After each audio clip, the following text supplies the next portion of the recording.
بسم الله الرحمن الرحيم.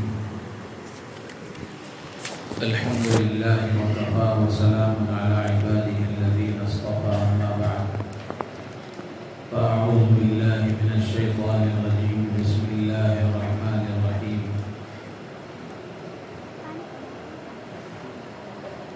فأما من أوتي كتابه بيمينه فيقول هاؤم اقرءوا كتابيه إني ظننت أني ملاق حسابيه فهو في عيشة راضية في جنة عالية قطوفها دانية. صدق اللہ العظیم. محترم بزرگ و عزیز دوستو، یہ سورہ حاقہ کی کچھ آیتیں آپ حضرات کے سامنے پڑھی گئی. سورہ حاقہ سے پہلے سورہ قلم ہے، اس سے پہلے سورہ ملک ہے. 29ویں پارے کی پہلی سورت سورہ ملک ہے. یہ سورہ ملک بھی بڑی عظیم الشان سورت ہے. اللہ کے نبی علیہ الصلوۃ والسلام نے بڑے فضائل اس کے بیان فرمائے ہیں. ایک تو اس کا نام سورہ ملک ہے، اسی طرح اس کا نام سورۃ الواقعہ یا سے، اور اسی طرح سورۃ المنجیہ، سورۃ المانعہ، یہ بھی اس کے نام ہیں. منجیہ کا معنی ہے نجات دینے والی، مانعہ کا معنی ہے روکنے والی، واقعہ کا معنی ہے بچانے والی. تو اس سورت کے بارے میں یہ بات مشہور ہے کہ یہ سورت جو آدمی پڑھنے کا اہتمام کرتا ہے، اللہ تعالیٰ اسے عذاب قبر سے نجات عطا فرماتے ہیں. اس کی تلاوت کی برکت سے وہ عذاب قبر سے محفوظ ہو جاتا ہے. اللہ کے نبی علیہ الصلوۃ والسلام کا معمول تھا کہ آپ علیہ الصلوۃ والسلام رات میں سونے سے پہلے سورہ ملک پڑھنے کا اہتمام کرتے تھے. تو اس لیے اللہ کے نبی علیہ الصلوۃ والسلام کی ایک اور روایت ہے. اللہ کے نبی علیہ الصلوۃ والسلام نے فرمایا، میرا دل چاہتا ہے کہ سورہ ملک ہر مومن کے دل میں ہو. ہر ایمان والا اس سورت کو یاد کرے، اپنے دل میں اس کو محفوظ کرے. یہ ہمارے نبی کی چاہت ہے، تمنا ہے، خواہش ہے. تو ہم میں سے ہر ایک کے لیے ضروری ہے کہ ہم اپنے نبی کی چاہت کو پورا کریں، نبی کی خواہش اور تمنا کو پورا کرنے کی کوشش کریں. آدمی کوشش کرتا ہے اور محنت شروع کرتا ہے، اللہ تعالیٰ منزل تک پہنچا دیتے ہیں. عربی میں مشہور کہاوت ہے، من جد وجد، جو محنت کرتا ہے وہ پا لیتا ہے. جو محنت نہیں کرتا اس کو منزل نہیں ملتی. جو محنت کرتا ہے اور مسلسل محنت کرتا رہتا ہے، ایک دن وہ آتا ہے کہ اللہ تعالیٰ اسے منزل تک پہنچا دیتے ہیں. ایک اور روایت میں آتا ہے، اللہ کے نبی علیہ السلام نے فرمایا، قرآن میں ایک سورت ہے 30 آیتوں والی، 30 آیتوں والی سورت ہے. یہ کسی آدمی کے لیے سفارش کرتی ہے تو اللہ تعالیٰ اس کی سفارش کو قبول فرماتے ہیں، یہاں تک کہ اس سورت کی سفارش کی وجہ سے اس آدمی کو جہنم سے نکال لیا جاتا ہے اور اس کی مغفرت کر دی جاتی ہے. تو اس لیے بڑی عظیم الشان سورت ہے. غالباً سورہ یاسین کے موقع پر میں نے آپ حضرات کے سامنے یہ بات عرض کی تھی کہ اکابر کا، اللہ والوں کا، بزرگان دین کا معمول ہے کہ روزانہ فجر کے بعد سورہ یاسین پڑھنے کا اہتمام کریں، مغرب کے بعد سورہ واقعہ پڑھنے کا اہتمام کریں، اور رات میں سوتے وقت میں سورہ سجدہ ہے، سورہ ملک ہے، سورہ یاسین ہے، تو ان صورتوں کے پڑھنے کا ہم اہتمام کریں۔ یہ چھوٹی چھوٹی صورتیں ہیں، زیادہ لمبی نہیں ہیں، 30 آیتیں ہیں، 50 آیتیں ہیں۔ اگر ہم روزانہ ایک آیت بھی اگر یاد کرنا شروع کریں تو ایک مہینے میں سورہ ملک یاد ہو جائے گی۔ ہمت کی بات ہے اور آدمی کے چاہنے اور ارادہ کرنے کی بات ہے۔ خود نہ چاہے تو بہانے ہزار ہیں۔ آدمی جب چاہ لیتا ہے، ارادہ کر لیتا ہے تو پھر اس کے لیے کرنا آسان ہو جاتا ہے، اور جب ارادہ کر کے کوئی کام شروع کرتا ہے تو پھر راستے کھلتے چلے جاتے ہیں۔ تو اس لیے سورہ ملک بھی بڑی عظیم الشان صورت ہے۔ اس صورت کو بھی اللہ کے نبی علیہ السلام کی چاہت اور آپ کی تمنا کو پورا کرنے کی غرض سے ہر مسلمان مرد و عورت اس بات کی نیت کر لیں، ارادہ کر لیں، آج سے کوشش شروع کریں کہ اس صورت کو ہم یاد کریں گے اور روزانہ اس کے پڑھنے کا اہتمام کریں گے۔ اللہ ہمیں عمل کی توفیق عطا فرمائے۔ سورہ حاقہ، اس کی کچھ آیتیں میں نے آپ کے سامنے پڑھی ہیں۔ اس کے پہلے رکوع میں اللہ تبارک و تعالی نے آخرت کا منظر بیان فرمایا ہے۔ قیامت کے دن حساب و کتاب کے موقع پر جب فرما برداروں اور نافرمانوں کا کیا حال ہوگا، اللہ تعالیٰ نے ان آیتوں میں اس کا منظر بیان فرمایا ہے۔ ان آیتوں کا میں ترجمہ ہی صرف کروں تو آپ کو ساری بات سمجھ میں آ جائے گی۔ اللہ تعالیٰ فرماتے ہیں فَأَمَّا مَنْ أُوتِيَ كِتَابَهُ بِيَمِينِهِ، رہی بات اس شخص کی جس کا نام اعمال اس کو اس کے دائیں ہاتھ میں دیا جائے گا، سیدھے ہاتھ میں، اور سیدھے ہاتھ میں نام اعمال دیا جانا یہ اس کے کامیاب ہونے کی علامت ہے۔ تو جس کا نام اعمال دائیں ہاتھ میں دیا جائے گا فَيَقُولُ، تو وہ کہے گا خوشی کے مارے هَاؤْمُ اقْرَءُوا کتابیہ، خوشی کے مارے وہ لوگوں سے کہے گا کہ لو میرا یہ نام اعمال پڑھو، انی ظننت انی ملاق حسابیہ، مجھے یقین تھا کہ ایک نہ ایک دن مجھے حساب کا سامنا کرنا ہے، مجھے حساب دینا ہے، اللہ کے سامنے کھڑے ہو کر اپنی زندگی کے ایک ایک لمحے کا حساب مجھے دینا ہے، مجھے اس بات کا یقین تھا۔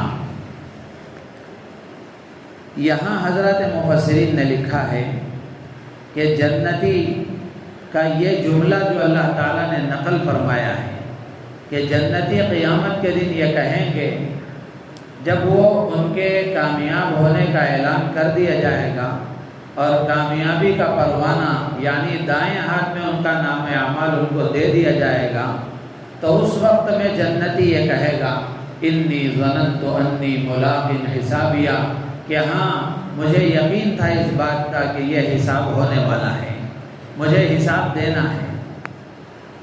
تو یہاں حضرات مفسرین نے لکھا ہے کہ جس آدمی کو حساب و کتاب کا یقین ہوتا ہے، جس آدمی کو حساب و کتاب کا یقین ہوتا ہے، یعنی جو اس بات کا یقین رکھتا ہے کہ مر کر مٹی میں دفن ہو کر فنا ہو جانا نہیں ہے بلکہ دوبارہ زندہ کر کے اللہ تبارک و تعالی میدان محشر میں جمع فرمائیں گے اور حساب و کتاب لیں گے، مجھے اپنی زندگی کا حساب بھی دینا ہے، جس آدمی کو اس بات کا یقین ہوتا ہے اس کی زندگی صحیح رخ پر چلتی ہے، وہ گناہوں سے بچتا ہے، اللہ کی نافرمانی سے بچتا ہے، زبان کے بول اس کے صحیح ہوتے ہیں، آنکھوں کا دیکھنا صحیح ہوتا ہے، کانوں کا سننا صحیح ہوتا ہے، مال کا استعمال صحیح ہوتا ہے، تنہائیاں پاک و صاف ہوتی ہیں، مجمع میں بھی وہ صحیح طریقے سے زندگی گزارتا ہے۔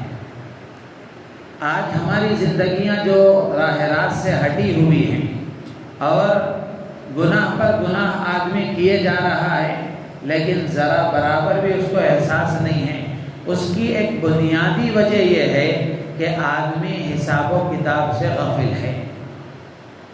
آدمی کے پیش نظر یہ نہیں ہے کہ مجھے اپنی زندگی کا کل کو اللہ کے ہاں حساب بھی دینا ہے۔ مثال کے طور پر آدمی آنکھوں سے غلط چیزیں دیکھ رہا ہے، کسی نامحرم عورت پر نظر ڈال رہا ہے تو نظر ڈالتے ہوئے اگر اس کو یہ یقین ہو جائے کہ اس نظر کا کل اللہ کے ہاں حساب دینا ہے تو ظاہر سی بات ہے کہ اس کی نگاہ خود بخود نیچے ہو جائے گی۔ اب آج ہماری آنکھیں غلط دیکھ رہی ہیں، زبان سے غلط بول رہے ہیں، تو اس کی وجہ یہ ہے کہ آدمی کے سامنے یہ بات نہیں ہے اور آدمی کو اس بات کا یقین نہیں ہے یا اس کا استحضار نہیں ہے کہ کل کو اللہ کے ہاں مجھے اس بول کا، اس عمل کا اور اس کام کا حساب دینا ہے۔ تو اس لیے یہ بہت اہم بات ہے جو جنتی قیامت کے دن کہیں گے انی ظننت انی ملاق حسابیہ، کہ مجھے یقین تھا کہ مجھے حساب دینا ہے۔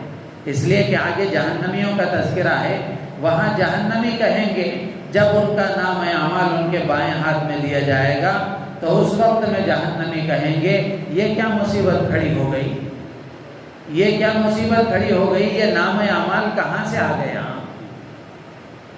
اور یہ حساب و کتاب کیا بلا ہے، جہنمی کہیں گے۔ تو انی ظننت انی ملاق حسابیہ، جنتی کہیں گے کہ مجھے یقین تھا کہ مجھے اپنا حساب و کتاب دینا ہے۔ فَهُوَ فِي عِيشَةٍ رَاضِيَةٍ، اللہ فرماتے ہیں کہ یہ جنتی من پسند زندگی میں ہوگا، مزے کی زندگی میں ہوگا۔ جو دنیا میں پابندی کی زندگی گزارے گا وہ جنت میں من پسند زندگی پائے گا، جو دنیا میں من پسند زندگی گزارے گا وہ آخرت میں مزے کی زندگی سے محروم رہے گا۔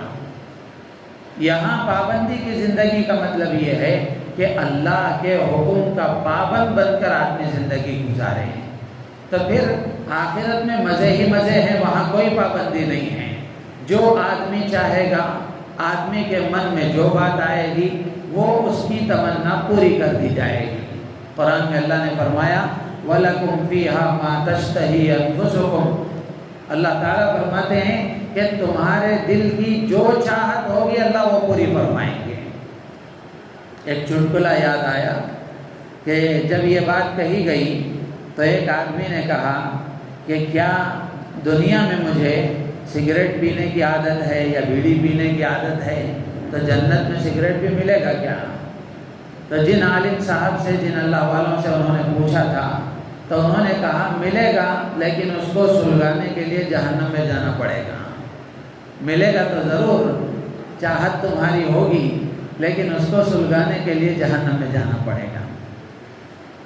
تو اللہ فرماتے ہیں کہ جنتی من پسند زندگی میں ہوگا، فی جنت عالیہ، اونچے اونچے باغات میں ہوگا، قطوفها دانیہ، اللہ فرمائیں گے کہ وہاں کے میوے جھکے ہوئے ہوں گے، یعنی آدمی جو کھانے کی تمنا کرے گا، جو فروٹ، جو میوہ کھانے کی تمنا کرے گا، ایسا نہیں ہوگا کہ اس کو اٹھ کر جا کر لانا پڑے گا، بلکہ اللہ فرماتے ہیں کہ جس درخت کا جو میوہ، جو فروٹ وہ کھانا چاہے گا وہ خود ڈالی اس کے سامنے آ کر جھک جائے گی۔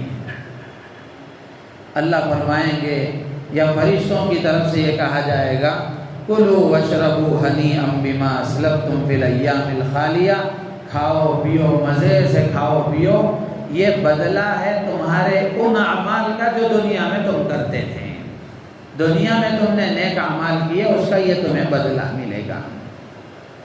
تو اس لیے یہاں تم مزے سے کھاؤ پیو، کوئی رکاوٹ تمہیں یہاں نہیں ہوگی۔ تو یہ تو ہوا جنتیوں کا تذکرہ۔ پھر آگے اللہ فرماتے ہیں وَأَمَّا مَنْ أُوتِيَ كِتَابَهُ بِشِمَالِهِ، بہرحال وہ شخص جس کا نام اعمال اس کے بائیں ہاتھ میں دیا جائے گا، بائیں ہاتھ میں، لیفٹ ہینڈ میں اس کے دیا جائے گا، تو فَيَقُولُ، وہ کہے گا یا لیتنی لم اوت کتابیہ، کاش یہ نام اعمال مجھے نہ دیا جاتا، کاش یہ نام اعمال مجھے نہ دیا جاتا، وَلَمْ أَدْرِ مَا حِسَابِيَہ، اور میں نہیں جانتا کہ میں حساب و کتاب کیا ہے۔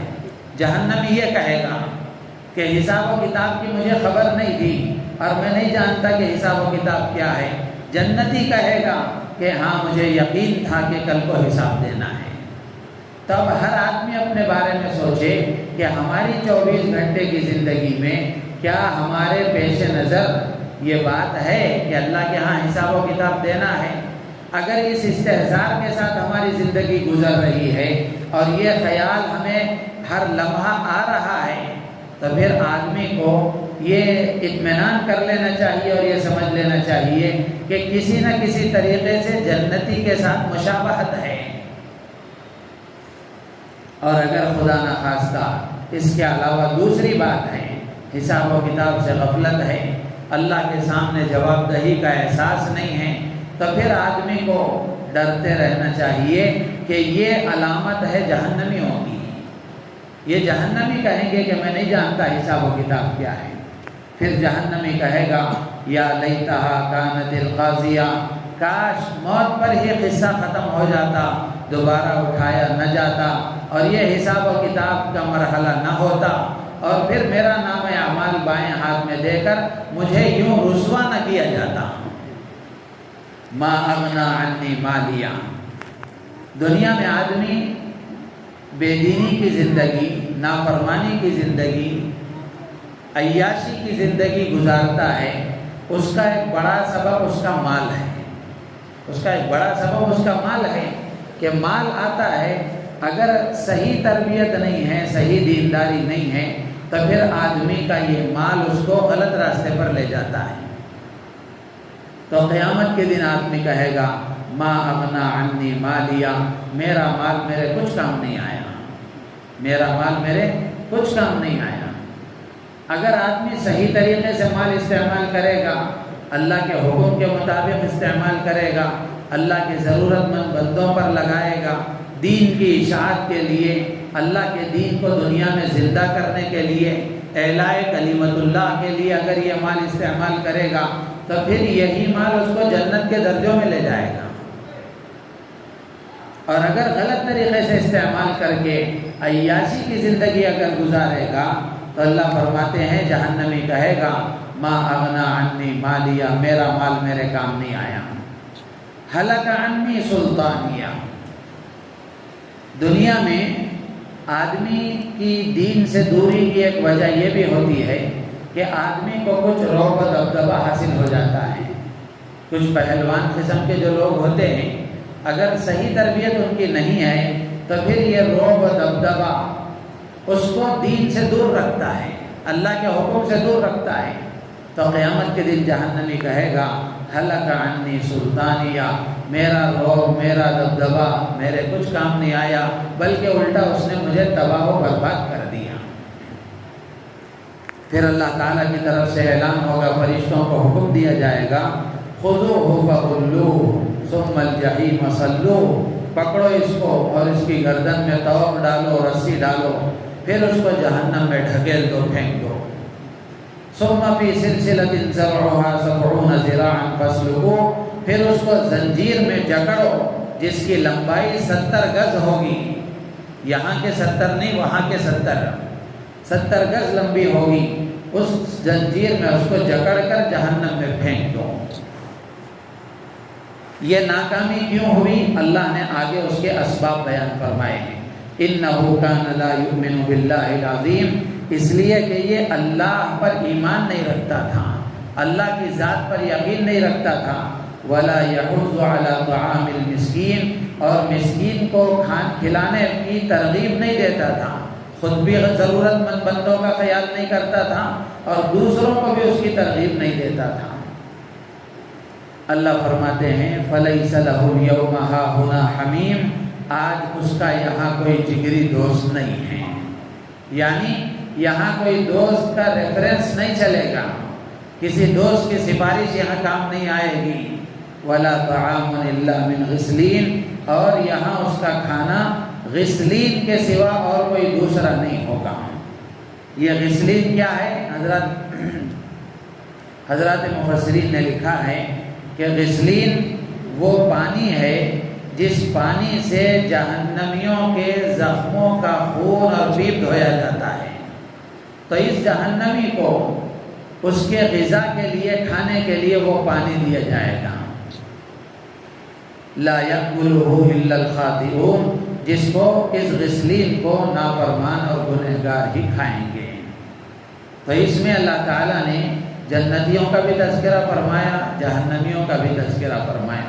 اللہ تعالیٰ سے دعا ہے اللہ تعالیٰ ہم سب کو جنتیوں والے اعمال اختیار کرنے کی توفیق عطا فرمائے، جہنم کے اعمال، جہنم کے اسباب سے اللہ تعالیٰ بچنے کی مجھے آپ کو پوری امت مسلمہ کو توفیق عطا فرمائے، آمین۔ سبحان اللہ بحمدہ، سبحانک اللہم وبحمدک، نشہد ان لا الہ الا انت، نستغفرک۔